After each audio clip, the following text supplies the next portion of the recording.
Hasan drama serial रस्म वफा के नेक्स्ट आने वाली एपिसोड में आप देखेंगे कि जब इरम की माँ इरम से कहेगी कि मैं तुम्हारी शादी हरगिज़ भी नहीं होने दूंगी उसामा से, तो इस पर इरम कहेगी कि क्यों, आखिर आपको मसला ही क्या है, इतनी मुश्किल से तो उसामा मुझसे शादी करने के लिए माना है, मैंने कितने जतन किए हैं।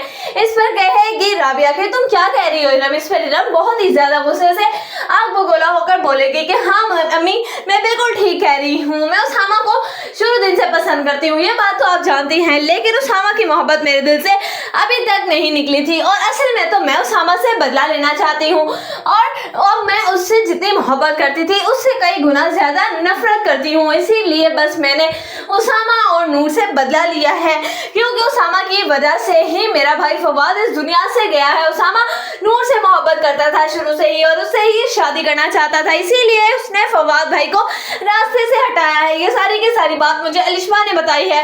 इतना बड़ा गुनाह किया उसामा ने, मैं उसको कभी भी माफ नहीं कर सकती, बस इसीलिए मैंने ये सारी की सारी चाल चली है और अब मैं इस अपने मकसद से पीछे हटने वाली हरगिज नहीं हूँ। बेहतर यही होगा कि आप मेरा साथ दें और अगर तो आपको मेरा साथ नहीं देना है तो फिर आप मुझे इस तरह से रोके भी नहीं, क्योंकि मैं आपके कहने से हरगिज भी रुकने वाली नहीं हूँ। मैं नूर का घर पर बात करके ही रहूंगी और उसामा की जिंदगी भी।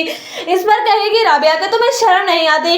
इरम के मुंह पे एक जोरदार थप्पड़ मारेगी और इरम से कहेगी कि मैंने कभी सोचा भी नहीं था कि ये सब तुम कर रही होगी, मैं तो समझी थी कि मेरी बेटी बिल्कुल पाकीज़ा है, बाकिरदार है, सब उसके ऊपर ऐसे ही इल्जाम लगा रहे हैं। अब समझ आई कि तुम्हारा रिश्ता भी सिर्फ और सिर्फ तुम्हारी वजह से ही टूटा था, जिसकी वजह से तुम्हारा बाप आज इस दुनिया से चला गया।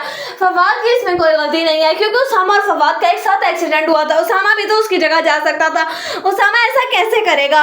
ये सब तुम्हारे दिल की एक बहुत ही ज्यादा भयानक कहानी है जो कि तुमने अपने पास से बना ली है। उधर आप देखेंगे कि सारी की सारी बातें खड़ा पाए उसामा सुन रहा होगा और उसे बहुत ही ज्यादा पछतावा होगा। वो सोचेगा कि शायद नूर और अम्मी बिल्कुल ठीक कह रहे थे, लेकिन अब मेरे पास वापस पलट कर जाने के लिए कोई रास्ता भी नहीं है नूर के पास। मैं अगर वापस जाऊंगा अभी तो किस मुंह से जाऊंगा, आखिर क्या कहूंगा उसे जाकर, किस तरीके से नूर को मनाऊंगा। वो अपने ही अंदर ये सब सोच रहा होगा कि इतने में इरम आ जाएगी और वो कहेगी कि उसामा आप यहाँ आप आए ना अंदर। इस पर उसामा कहेगा इरम से कि मेरे सामने तुम दोबारा ना आना और अपनी बकवास बंद करो।